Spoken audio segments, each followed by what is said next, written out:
Ready to embark on a journey of limitless curiosity? Join us on the Being Curious Show, where we curiously connect teachers and seekers in a safe space, exploring a vast array of topics that spark the flame of curiosity within you.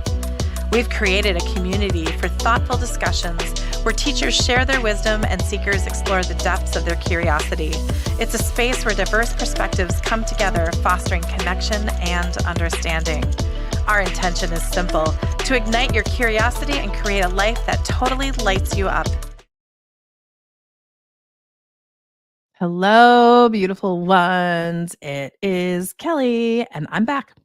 So I get to interview a lot of really beautiful, amazing people, as you know. Like, I mean, if you're dialing in, you know that anything's possible in the land of Kelly. Um, So today's another example, and we were just talking about in our pre-show how we found each other, and we're gonna bump into Burning Man a little bit, and we're just gonna have some fun with this guest.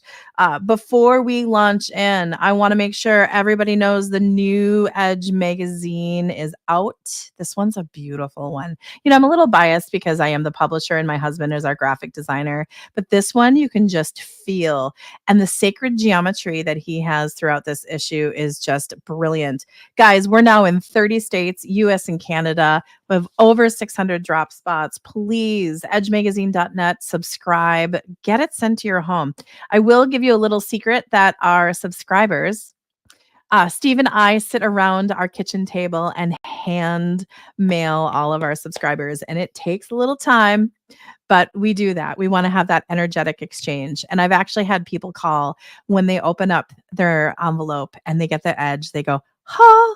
And there's ceremony with reading it and feeling it. And we know it and we honor it. So thank you so much for being a part of the Edge ecosystem.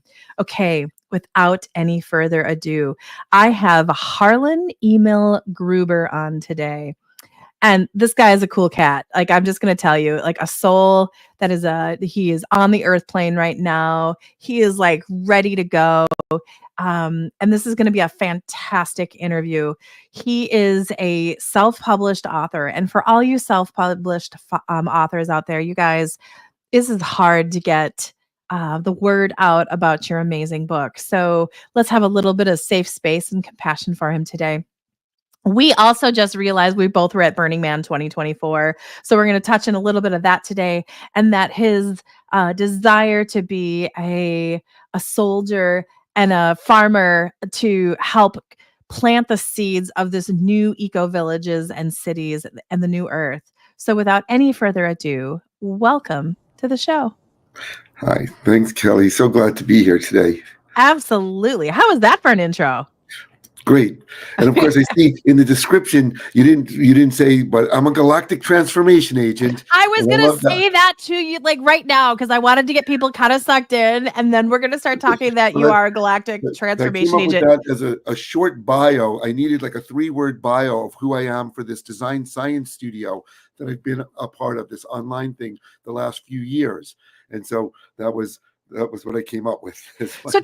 So like, what is a Galactic Transformation Agent? Well, the galactic part comes about through meeting this incredible starseed counselor, Lisa Renee, who has a website, energeticsynthesis.com.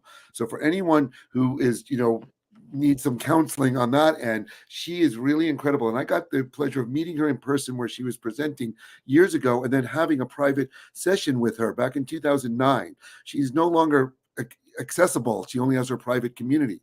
But Energetic Synthesis and then AscensionGlossary.com are her websites. And in the private reading I had with her, she's like, you're different than all the star seeds I've been working with that are like from the Pleiades, Arcturus, or Sirius. You're from Andromeda. You're from another galaxy. You're bringing in the galactic frequencies to planet Earth. And that kind of explained why my entire life, I've been actually kind of awake since I was like 17 or 18 in the 70s, and reading books like The Cosmic Trigger by Robert Anton Wilson and The Starseed Transmissions by Ken Carey way back 40 plus years ago. So I've been on this path of being a galactic transformation my whole life. And then when I was told I'm from Andromeda, I'm like, oh, now I understand why. Also, like I travel a lot back and forth across the country, living in a van, and I've been like seeding this galactic frequency. So that's been a big part of what, my mission here, incarnating as a human being here on Earth. And it's interesting because I'm connecting more and more with people now that more and more people are waking up.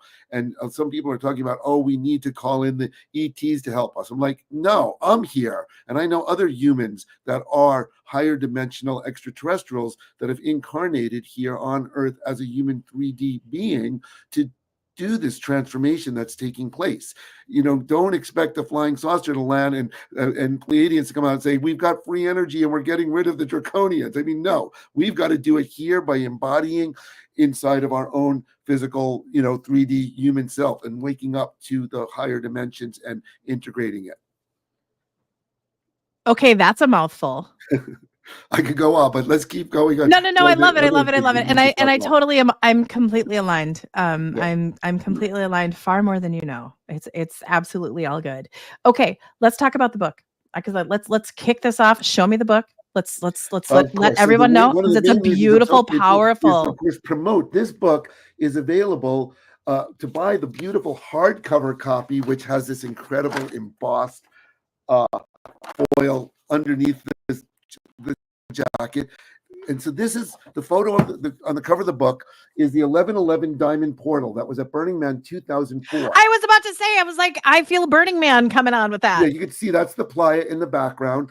And, yeah. And it was 11. It was located on the clock at 11:11. That was part of course it was. activation code. So therefore, I printed 1111 copies. So there's only 1,111 copies in hardcover to acquire directly through my website. But I want this information to get out there as much as possible. On the website is a free PDF. So if you want to look or read the book, you just need to go to portaltothenewearth.com, click view PDF, and the book is right there. And so the story behind this book, though, is a story, that's been in the making for 40 years. So essentially, the book's in two parts. The first half is about the portals at Burning Man, and they use sound. So the first chapter is on sound, and of course, sound is the formative energy of all of existence. The Bible says first there was the word. Scientists said the universe started with a big bang. And go into sound just on that. And I use sound in my portal installations. And then sacred geometry. Many of them are all based on different geometrical forms. And these forms, though, relate to the Earth's energy grid. So that's the third chapter, is talking about ancient megalithic sites and the Earth's ley lines and energy grids. And the fourth chapter wraps it up with all of the different portals and how they integrate all of those. And also an event that I hosted in Joshua Tree called Portal to the New Earth, which is where the name came from. And we're looking into maybe reviving that event. The last one was 2019. And so that's the first part one of the book. But part two is what I'm really about, what my whole life mission is about. When I was 20 years old, I came across Synergetics, a book by Buckminster Fuller, who's most famous for inventing the geodesic dome. And he wrote many other books. Most famously and most accessibly is Operating Manual for Spaceship Earth. So I would recommend one Buckminster Fuller book for anyone to read, it would be that one. It's very small and written in lay person terms. Synergetics is a giant tome. It's available on a website for free, but it explains all of Buckminster Fuller's thinkings. It's called Explorations in the Geometry of Thinking. And when I was introduced to it, though, he is this incredible genius that talks about how we, following the principles of the universe, like one of his famous quotes, if we shifted from weaponry to livingry, we could provide for everyone on planet Earth a standard of living higher than the most wealthy person could afford, because we're all working together. The universe is abundant. It's not scarcity. It's not either you or me, and we need to have our armies protecting what we have. If we all work together and share, the universe is based on abundance. So he has so many quotes. One of his most famous is, you don't fix a problem, but the same way that it was created, you make a new model that makes the old model obsolete. So he kicked me off way back when I was about 20. And then the next person that greatly influenced my life is the Italian architect Paolo Solari. He's based in Arizona. He passed away about 10 years ago. but he has these visions and a book out called Ecology, City in the Image of Man. And ecology is a word he coined that means architecture and ecology integrated together. And he proposed this vision of three-dimensional megastructure cities that are like a living organism. And so instead of suburban sprawl of everyone having their own little house and then box stores and parking lots, the city would be a very integrated and dense. And so from that, I eventually went to school at Parsons School of Design back in the 80s for environmental design. And I researched other people that were doing this kind of work. And so for my senior thesis, I did my own independent study on future environments. And essentially, the whole second part of this book is the extension of that future environment studies, where I include all of my favorite other architects that have similar visions of these incredible ecologically integrated cities, and then synthesize them into my own visions of my own ecology ideas and my own ideas of how we integrate the earth and water in the most beautiful, sacred, harmonious ways to build future eco villages. So that's what's in the book. And to that end, besides getting the book out just last year, I also have launched a YouTube channel where I interview several of the people that are included in the book and talk about these, visions that are in there, plus other videos on the portals, things like that. So that, in a nutshell, is who I am and what I'm doing with this work. How do you play with your guides? Because your guides are behind you right now. They keep telling me that you're just this crazy cat, like in like this like jazz kind of way. Like that's the frequency. I think jazz music is really powerful, and just how people kind of. Yep, thank you. Jazz is just the frequency, and it just they just keep behind, and they're your guides are just they're really happy that we're connected. And this is really hard when I'm doing interviews and I start channeling, because it's just like la la la la la. You are you are so right for right now. You are so ahead of your time when it was, you're talking about like the 70s and 80s, and I could see you almost getting like frustrated, like looking around going like, doesn't everybody else like know this and see this? Because I have this feeling that you've had like this deep knowing. Yeah, sure, you started reading the books when you were 17, but I just have this feeling that you just knew what you were supposed to be doing. And patience has been a huge thing in your world. But now's the time. Like it is time for you. Okay, now they're even showing me you taking out like your mere mortal outfit, and it's like time to be Superman, and it's time to be just like pulling your shoulders back, and where you might have had resistance to write this book or be yourself, it's now so time for you to be you and authentically you, if that makes any weird sense. Well, it's interesting. Pulling my shoulders back, I do have a hunched over posture. Yeah, I know you I do. don't breathe very deeply No, you don't. because, and I don't breathe deeply just to avoid from fully connecting physically. I have some issues, which we won't go into. That's for like a healing session. But Yeah. You asked how I connect with my guides, and it's that. So my life is like we're here in polarity in 3D as humans on Earth, and even like you said, feeling frustrated back in this 80s or something, I feel frustrated now. You look at the condition of the world. Yes, I am coming into what my work is starting to maybe be valid and interesting, but for the most part, I still see it very sideline, and we're still in a very normal 3D building, plenty of, suburban homes and strip malls and everything else. I see that all around me still. This work is not, and when I talk to most normal people, they don't get it. Of course, people that are already awakened, when I talk to them about what I'm doing, they're like, wow, but that's a small percentage of the general population. So it is frustrating. And so I do want to, though, address that question about how I connect with my guides, because Yep. it's very, very subtly and intuitively. And for the most part, I'm kind of cut off. Like I said, even with that it kind of connects to the end of what you said with my pulling my shoulders back and not being hunched over and not breathing. So there's this disconnect where I'm, for the most part, a very 3D human caught up in being frustrated and a lot of anxiety and despair and not Why? able to function Why? very well. This is gonna turn into a Kelly session, like Kelly counseling. Why? Because that's bullshit. That is unacceptable. And don't do that.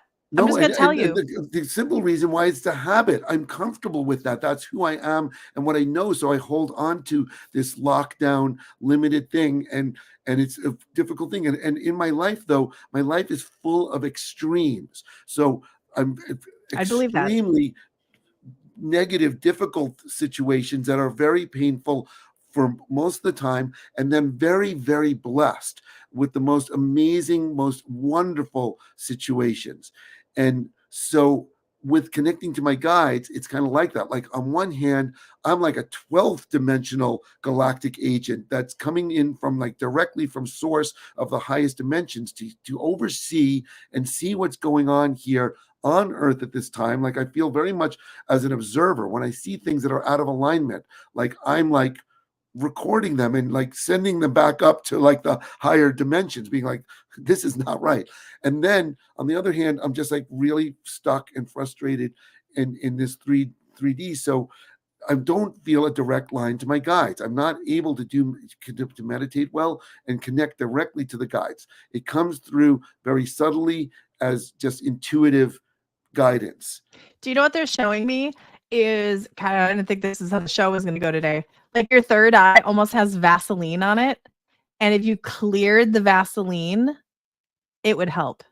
And I'm a picture girl, by the way. So I'll give you pictures. It doesn't mean that you need to take Vaseline and do that literally, but it's that and you're getting, and that's what's happening with you and your connect. You came to have the human experience though, man. Like you came down and to be a man, to be born at the time that you're at, and to be here now. I would invite you. The world's just fine. Like seriously. Don't be fearful. Don't be anxious. There's nothing to be anxious about.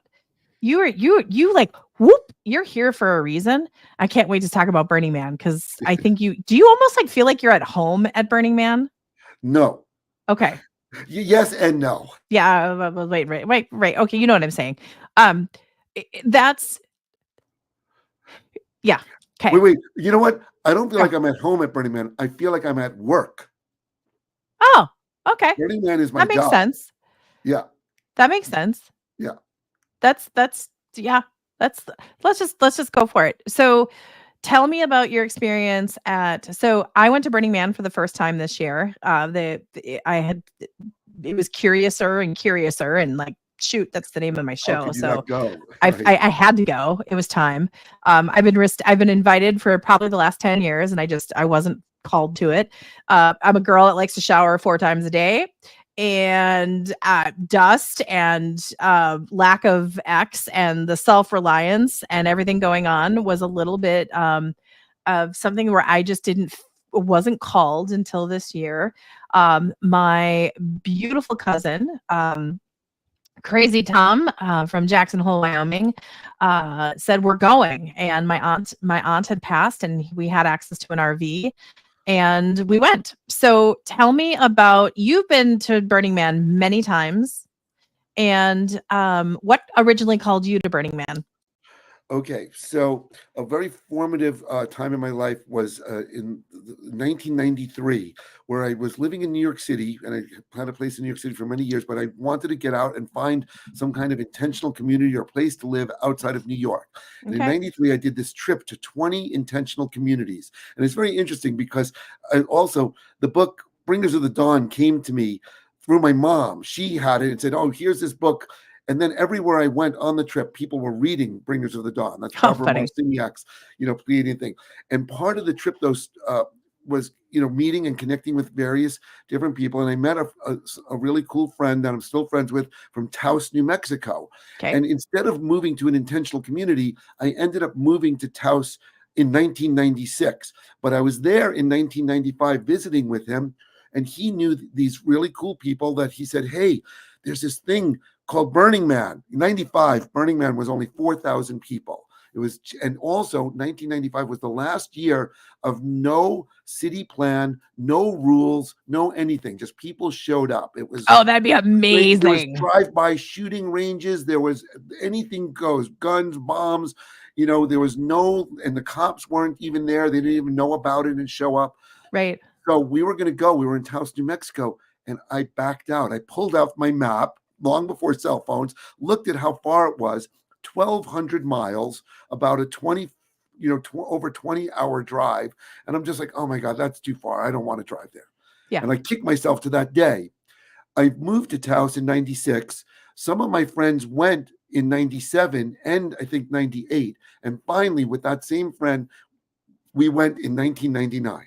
1999 is the first year of the current city plan. That's like a big U shape and a clock shape where you could tell someone where you live by your street and your time. And so we were, and what was interesting though, that year they used the planets for the streets, not in alphabetical order. So the Oh, first street was Mercury, Venus, Mars, Earth, Mars. We were on Mars, and 630 was our address. oh So you could wow. find us. And the open playa had amazing art, and it was 20,000 people. And Okay. that was it, and this was a camp from Taos, New Mexico. And we started going every year and being there. And I started to see these interactive sculptures. Right. So in 2003, for 2000, after Burning Man 2003, I was like, I'm going to build a big interactive sculpture. And I'm going to build this shape, which is the cover of the book, but on the inside leaf is a little paper model. That photograph was a model that I made in 1984. So 20 years later, I made this tiny golden ratio based shape as a big sculpture you can go inside of. And How did also, you get it to Burning Man? I was looking yeah, at all of it's all the these panels, all these things. I just figured I just built it in my backyard. yeah, Didn't have a shop big enough to build it outside, and made this all come apart. Put it on the roof of my van and on a trailer, and we went out there. And there's a video you can see, on the website on the 1111 Diamond Portal at Burning Man. yeah. And also, though, I play bass guitar. You can see there's an amp there, and wait, where are the basses? There's some basses up. It's mirror image. Oh, I'm pointing the wrong way. Those are basses. Okay, so I came up with this thing back in 1980 where I was practicing by myself late at night and playing really loud. I'm into hard rock, Jimi Hendrix and Led Zeppelin, and I was getting the bass to feed back. And I'm like, what's the lowest note I can get the bass to feed back? And I leaned Ooh. the bass on the amp and tuned the strings down as low as they would go. And when they became completely slack, lower than an actual audible note. I've never measured the frequency, but somewhere between 5 and 15 hertz, where it's like this fast. You could Yeah. just see the string. You could pluck the string, and it just goes like that. And it started to make this rumbling, purring, random sound that would build up and die down over time. And I'm like, wow, that's really cool. So then once I was living in New York, I actually did several different events where I just installed this sound sculpture and I gave it the name, the Quasar Wave Transducer. I'm really into outer space, and quasars are the most No, you're distant, most not. powerful object that were discovered in the 60s. They didn't know what they were looking at it. They were thinking they call them, the quasar stands for quasi-stellar radio source. They now know that they're extremely energetic galaxies that are put out a lot of frequencies in radio waves, but they look like a star, and they didn't know, but they're billions of light years away, and they're the most powerful objects still to this day. Like if that we see in the sky, emitting the most amount of energy. So the quasar wave transducer. But when I would bring it to these events, it would just be in a room going building up and vibrating, and people would be like, well, "That's cool," but whatever. So then for Burning Man, I'm like, I'll put the quasar wave inside. Yeah, So when yeah, people yeah. would go up to this They'd shape, feel it. and it's not very loud. So you Uh-uh. have to basically be touching it or right next to it to hear and experience the vibrations from it. Yeah. And they seem to change because it's a feedback device that's open to external influence. It seems to change when some people come and go. I've had certain people tell me that they've worked with it and they can actually influence it with their meditations. They'd be sitting meditating with it, and but it's also could just be random, right? It could just be changing. There's no empirical way to prove it. Well, I haven't worked enough with it because I just do it very intuitively. But all Right. of my portals at Burning Man have the quasar wave vibrating them in it, and Okay. that kicked it off. It was 2004, and 2005 we brought it back. And my friends, I save everything. I have everything since I'm a little kid. Yeah. My friends were like, "We'll help you bring it to Burning Man 2005, but you have to burn it." To burn something at Burning Man is very complicated. You actually have to Yeah. pay money to Yeah. have decomposed granite put down and cleared off. You can't leave a burn scar. Yeah. So I wasn't going to do that. I did this on a shoestring budget. Everything I do is on a very, very minimal budget. I'm kind of proud of how I can do a lot with very little money. Right. So I just came up with the idea to push it into the temple fire that's already going to be cleaned up. Mm. I built these wheels. It's in the video, and we pushed it into the temple fire, and that was the end of that one. And then someone was like, right after that, they said, "Do you ever think of putting your portals on like power spots or ley lines?" So I got this book called The Emerald Modem, A User's Guide to the Earth's Interactive Energy Body by Richard Levitan. It was published in 2004. I bought it in 2005. And that book inspired the next two portals. So, I don't need to go into extreme detail about it, but on the cover of the book is a green cube surrounding the Earth, but he also describes a green cube within the heart chakra. And as you notice, this one being green, and also this cylinder actually makes a heart shape. And it's all golden ratio. And when your heart is in golden ratio rhythms, is when you're in a state of coherence and bliss. That's something that heart math has devices to help people get to that. And Dan Winter, this incredible physicist, is the one who kind of discovered it. So that was very heart centered. And so they made this green emerald portal that was cube based. And then the following year, these giant blue dish, like floating in the sky, was also influenced by this book, this about the Earth's interactive energy body. So that got me on this track of developing more portals. And then by 2008, when I brought that one back, I started to work with other people. So a friend of mine suggested another geometry that relates to it. And then, each one just comes intuitively. And I've done not quite a dozen, but somewhere around 10 different designs that have been out to Burning Man since then. And that's been the So you path and did the focus. you did not bring a design to Burning Man this year? No, I did. And You did. actually, so the one that I brought this year was based, and I designed it actually back in 2007. Got So in it. 2007 and 8, I did the 111 Sapphire Portal. The 2006 was the 1212 Emerald Portal, that green cube one that I built, both a plywood one you can go inside of and a steel pipe one that you can climb on. Okay. 2007, though, was a 60-foot diameter, 10-foot high plywood wall with blue carpet and these geometries in the center that relate to the evolution of the Earth's energy body. And throughout the entire wall and in the center were the quasar wave speakers. And that was this incredible experience. And it was a huge, huge, expensive, difficult project that needed a big crew. So at that time, though, I came up with a mini version of it that was only 18 feet across, of a sky portal, and it never got built until this year when I debuted it at the Texas eclipse for the total solar eclipse in April, and then it went to a few other festivals, and it brought it to Burning Man. Very, very quick and easy to set up and take down. It holds about 10 to 20 people can fit inside of it.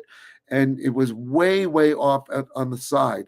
Since 2016, I've been putting all of my portal installations at 144 at Burning Man. Now, mind you, everyone who brings art to Burning Man, they almost never get to choose where their art goes. The art curating department picks it and they put it on the clock on whole numbers. You're at 1 o'clock, 1:15, 1:30. They make it easy, 1:10, round it off. I'm always like, no, I need to incorporate the number into it. Like in 2012, I was at 1221, which represented December 21st. But also 1221 is like a mirror number to 1111, the next sequence. So I moved to 144, which of course is also a very powerful number, about the 144,000 light workers. 144 comes up a lot as a sacred number. And it's also 12 times 12, for whatever that's worth. And it also, though, it's the furthest towards the sunrise and very sparsely populated. And Burning Man actually has been curating it that way. They don't put any art near my art at all, which is the way I want it. I want it to be something really remote, really far away from all the bright lights and loud music and where all the art cars go and all that. And so it's been the last few years. I wasn't there last year, but in 2022, I actually I collaborated with this South African intuitive medium, Maria, who we met back in 2018. And in 2019, we met about her doing her work at Burning Man to help align the timelines. And actually, I'm wearing the pendant of it. She designed this Ooh, that's pyramid and beautiful. arches and rings, and that's what we brought there in 2022. And of course, there's a really nice short video on my YouTube channel that documents it. And of course, there's a page in the book, because I finished the book right after Burning Man 2022, so it made it in. So let's just do a little quick promo. Your website is portal to the new earth.com, and then tell us how to find your YouTube channel. Same thing. If you Okay. go to the website, there's a section called videos, and you can just click on videos, and it has a hot link directly to the channel. Or if you just go to YouTube, you just put in Portal to the New Earth. And mind you, it's Portal to the New Earth. Some people get mixed up and will put Portal to a New Earth. No, it's the New Earth. And then the book is available. There's a section on portal to the new earth.com that has the PDF of the book, as I mentioned, or a way to order your very own, signed and numbered. Each one is numbered of the 1,111 in it. And so there's, you get that, and I'll inscribe it to you, when you place your order. And then there's also, like I said, the event was named Portal to the New Earth. So there's a little section on that, and we'll see if I'm able to pull off hosting an event. Now, I was hosting that event here in Joshua Tree. That's how I ended up moving here, at this incredible off-grid square mile of boulders called the Boulder Garden Sanctuary. And Okay. it's still there. The owner, who had it for 40 years and would let anyone show up from and visit or stay there, he passed away last summer. His name was Garth Bowles. I was a very dear friend and really sad, but he was able to leave it to a young person, Robert Peterson, that's living there and continuing in his exact legacy of running it exactly as Garth did, as a sanctuary for anyone to come. Nothing has been permitted or built on it. Garth lived in a teepee that is just stuccoed over. His kitchen and living room is outdoors, and living very simply on the land, holding this vision of the new earth. And like I say, Portal to the New Earth came about because of the event I hosted there, and Garth actually came up with that name with me. So there's a lot, it's very much connected. But with Oh, that very said, good. it's difficult to host an event there because it's so minimal, and you really can't have a lot of loud sounds there, because even though it's a square mile, there are neighbors within a mile, and sound does carry over a Right. mile. So I've discussed that with them, but what my plan right now is to host the event at Arco Santi. Arco Santi, this is Palo Solari's experimental city of the future. It's in the middle of Arizona, halfway between Flagstaff and Phoenix. And I actually just was there last weekend, meeting with the people there to initiate discussing the possibility of hosting a Portal to the New Earth there. So that's what's in the works for me. That's one of my projects to see if it'll come to fruition. So there you go. You've got my website, which is great, links to the videos, the book. You can learn a little bit about the event, and that's pretty much, everything I'm working on. Of course, if you wanted to buy a portal, which I've only sold a few over the years, and even the festivals, which I bring them to, it's been very, very difficult. I'm really on the fringe. I don't have a lot of festivals that reach out to me or ask me, and the ones that I do apply to don't always have the portals. But of course, there is the possibility to have your own portal through my work, so either at an event or to own one. So there you go. Thank you so much. Well, bam. I mean, I don't even know what else to ask. I mean, I think you and I could probably go on for hours, and we could probably do it telepathically, but then that would be kind of boring for the What I listeners. would like to wrap up with is something I Absolutely. haven't discussed at all yet. That's Okay. on my to-do list, though, and it Okay. kind of relates a little bit to like creating video content. So most of my videos are interviews with other people, but Mhm. then some of the videos are just on the portals, and I have a lot of like standalone ideas to create more video media content. But when Burning Man was canceled in 2020, there were several different groups that created virtual Burning Mans that you could access through VR goggles, which I never did, but you could also see it on a phone. And my portals were created for this virtual Burning Man virtually. And at first I thought, no, you really need to have the physical portal and you really need to be there. Yeah. Actually, my portals work extremely well as virtual experiences. You can, it's in some ways better than most other virtual things, because here you see this incredible three-dimensional sacred geometrical object and you can go inside of it, and someone from another part of the world could be there too, and you could meet them and interact. So creating virtual portals and having them accessible is one of the things, but that's not my main focus of creating virtual reality content. Okay. My I would love to start to create these visions I have of these three-dimensional virtual arcology cities and do it experimentally, so we can start working on what it's going to look like to live and build an arcology. So that's on the way back burner. But if anyone who's listening to this is like, We're declaring it here on the Being Curious show. How about that? Yeah. And I agree. I talked to one friend about it and they're like, no, I would never want to put those goggles on. I just want to be here in the real world. And I can relate to that. But I have this really cool friend I met. I went to Australia in 2012 to bring the turquoise portal there. And I'm still friends with a really cool guy that helped me with it. And we haven't talked in years. And we finally did this a Zoom call where we talked. And he's really into working with virtual reality goggles, right, or in a positive way.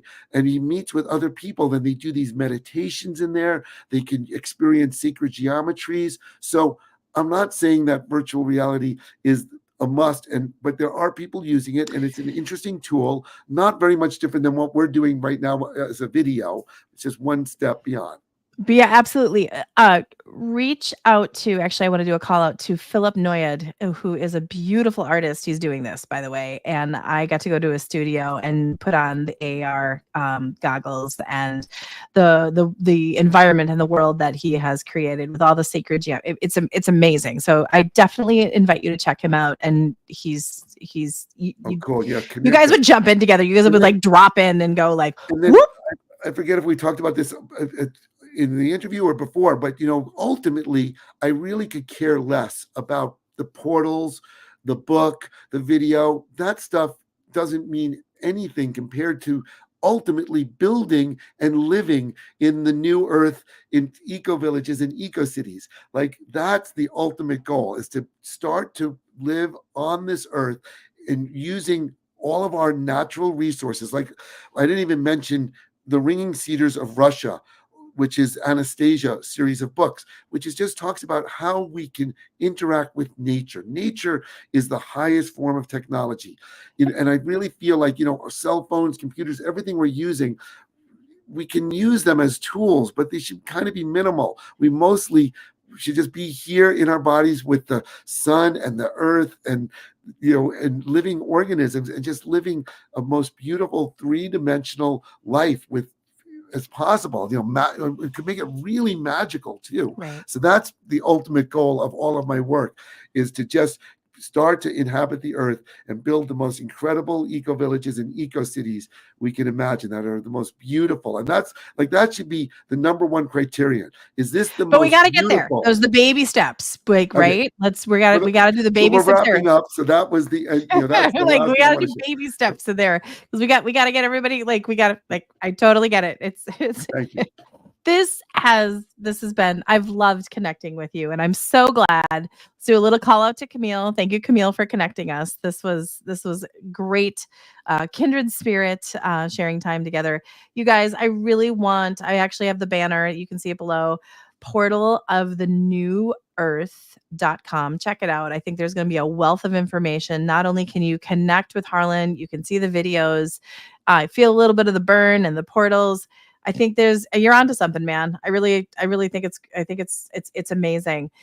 Check out the book. Hold the book up again. Let's show so everyone knows the cover and feels the cover, because that is beautiful. Portal to the New Earth. And you can get it on his website. Again, he hand sign them. He puts the energy in it, just kind of like we do the Edge magazine. So that is absolutely fantastic. And let's invite people, if they want to reach out to you. What is your email address? Just Harlan Emil, one word, at Gmail. So Perfect. Keeping pretty it simple. straightforward. It's beautiful. On behalf of the Being Curious Show and the Edge Magazine, I'm Kelly. Again, you guys check out edgemagazine.net. And we got a lot of stuff going on, and beautiful people like Harlan that we get to connect with and share space and energy and wisdom with, here, there, and everyone. So thank you for joining us today. Have an amazing one, and we'll see you soon. Explore your higher consciousness with the Edge Media Platform. We're a multimedia platform dedicated to connecting curious teachers and seekers in a safe, welcoming space. Dive into spiritual growth with our print magazine, digital content, podcasts, and in-person experiences. Whether you're seeking wisdom or sharing it, we're here to inspire and uplift your journey, here, there, and everywhere. Connect with us today.